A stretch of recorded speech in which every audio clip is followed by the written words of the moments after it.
Aha, okay, karibu sana mdau wa afya.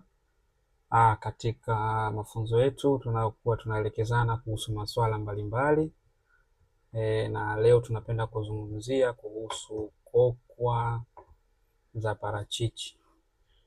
Kokwa za parachichi ni moja ya tiba ambazo anatakiwa kila mtu nyumbani kwao lazima uwepo hii poda ya parachichi, yaani poda ya mmea wa kokwa ya parachichi.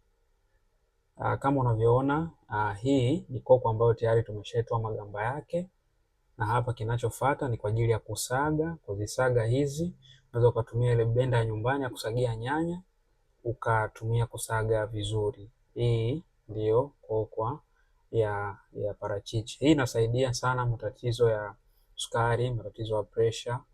Inasaidia watu wenye uvimbe kwenye kizazi, uvimbe kwenye kichwa, uvimbe kwenye miguu, uvimbe inflammation yoyote ambayo ulikuwa nayo, ukiwa unatumia inakusaidia. Kwa hata wale wenye changamoto ya ngiri, unapokuwa unatumia hii inakuwa inakusaidia na unakuwa uko vizuri zaidi. Hizi ni tips ambazo tunakuwa tunapeana. Sasa leo tunajifunza namna kuiandaa kwa kuisaga, lakini pia hata inapokuwa poda tutakuja kuona huko siku za mbele inakuwaje. Na hapa kama tunavyoona hapa tayari tumeshaziosha, tumesafisha. Kwa hiyo kwa wale watu ambao wenye changamoto ya hormone, changamoto za uvimbe kwenye kizazi, unakosa ujauzito, kwa wale wa changamoto wa baba zetu, matatizo ya nguvu za kiume, kwa unatumia hii na kwenda kusaidia kwa sababu ina madini mazuri kwa ajili ya kutatua changamoto kama hizo tulizozungumza hapa. Kwa hiyo tutaendelea pia tutaona jinsi zinavyosagwa. Tutazisaga hapa kwa kutumia hizi nadhani hiki mnacho wengi nyumbani, kwa unaweza ukatumia hata hiki kwa ajili ya kusagia. Nadhani hicho wengi nyumbani kipo, nyumba nyingi kipo. Na hapa kama unavyoona tunaendelea kuisaga kwa ajili ya matumizi, na inapokuwa inasagika inakuwa na muonekano kama huu. Unaona hapa tunaisaga kwa namna hiyo kama unavyoona. Kama unavyoona hapo, kama unavyoona hii tayari inaenda kumalizikia. Tumetumia leo kokwa moja, kwa unaweza ukatumia kokwa zaidi ya 3, 10 kulingana na uhitaji wa watu mliokuwepo hapa kama unavyoona. Okay, hii ndio tunavyoiona na hii ndio tulikuwa tunazungumza. Baada ya kuisaga muonekano wake unakuwa namna hii. Ukishaisaga inakuwa namna hii. Kwa hiyo unaweza ukaikausha.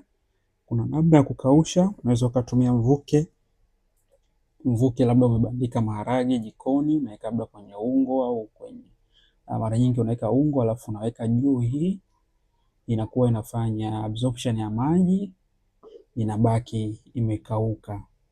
Au unaweza ukaiweka kwa ndani isipigwe na jua, ukaiweka alafu ukaiacha ikakauka taratibu. Sasa hii inasaidia kwanza kupunguza mafuta mabaya mwilini. Zile bad cholesterol mwilini inakuwa inakusaidia kupunguza mwilini. Lakini pia hata wale watu ambao wenye uzito kupita kiasi, manake inakuwa inakusaidia kwa sababu ina fiber, inasaidia hata kwenye mmeng'enyo wa chakula, lakini pia inasaidia hata kupunguza unene. Kwa wale watu ambao wanene sana inasaidia kwa sababu pia inaboresha mfumo wa damu mwilini. Kwa hiyo ukiwa unatumia hii inakuwa inakusaidia jinsi ya kuboresha mfumo wako mwilini, mfumo wa damu unakuwa unazunguka vizuri. Lakini pia hii inakupunguzia zile hatari za kuingia kwenye magonjwa ya moyo. Kama una hatari magonjwa ya moyo inakuwa inakusaidia kupunguza hiyo changamoto. Lakini kama nilivyosema, hii inakuwa inakusaidia changamoto ya kisukari. Kama ulikuwa na kisukari inakuwa inakusaidia kwa sababu inaenda kusaidia kurudisha upya afya ya kongosho mwilini. Lakini pia hii inaongeza kinga mwilini kwa sababu hii kwanza unatakiwa tujue hii ni antioxidant. Tukisema antioxidant maana yake ni kipunguza sumu mwilini. Kwa unatumia hii inakusaidia kupunguza sumu mwilini. Lakini pia hii inasaidia kulinda magonjwa mbalimbali. Inakuwa inakusaidia. Lakini pia uchovu wa mwili na stresi, kwa ukitumia haya inakusaidia. Kwa wale wenzangu ambao wanapata uchovu sana, wamechoka sana, ukiwa ukitumia hii inakuwa inawasaidia vizuri sana.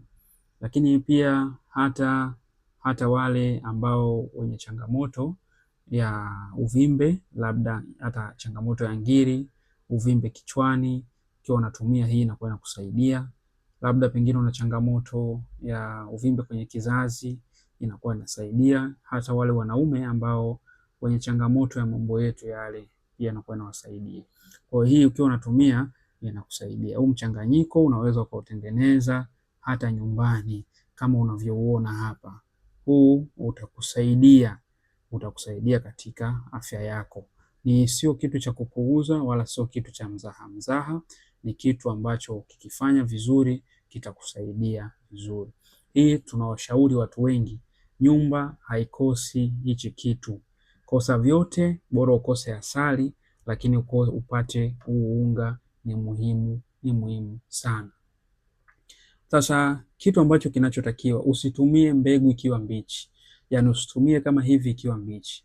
Ikaushe, isage, tumia kwa kiasi kidogo. Hivi ni vitu muhimu vya kuzingatia. Kuwa makini sana katika kutumia kwako. Tumia kidogo, tumia ikiwa imesagwa, imekaushwa, imesagwa, ndio unaitumia. Hii inakusaidia vizuri. Ikiwa imesaga, unatumia kijiko kimoja cha chai kidogo, kile unaweka kwenye kikombe kimoja cha chai, unakuwa unakunywa asubuhi na jioni. Au maji ya moto, unaweka tu hii kidogo, unakuwa unatumia. Hii inakusaidia vizuri.